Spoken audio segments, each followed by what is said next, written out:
తెలంగాణలో ఇందిరమ్మ ఇళ్లకు సంబంధించి కాంగ్రెస్ సర్కార్ శుభవార్త చెప్పింది. హైదరాబాద్ పరిధిలో కోట్ల విలువైన భూముల్లో ఇందిరమ్మ ఇళ్లు కట్టించి పేదలకు ఇస్తామని ప్రభుత్వం తెలిపింది. వచ్చే ఆర్థిక ఏడాదికి సంబంధించి రాష్ట్ర వ్యాప్తంగా 3,50,000కు పైగా ఇళ్లను ఇప్పటికే పరిపాలనా అనుమతులు ఇచ్చినట్టుగా తెలిపింది.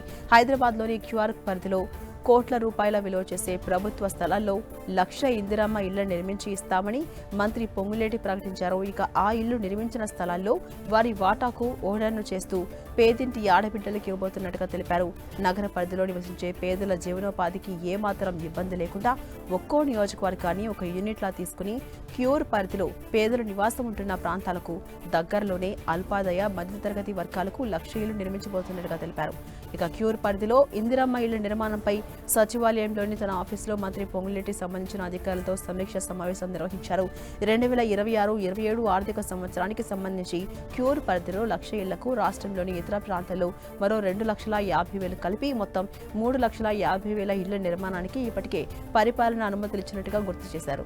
దీన్ని దృష్టిలో పెట్టుకుని అవసరమైన కార్యాచరణను రూపొందించాలంటూ అధికారులకు ఆదేశాలు జారీ చేశారు. ఇక పేదలు ప్రస్తుతం నివసిస్తున్న ప్రాంతాల్లోనే గౌరవప్రదమైన జీవితం గడిపేలా ఇండ్ల నిర్మాణాన్ని చేపట్టబోతున్నామని తెలిపారు.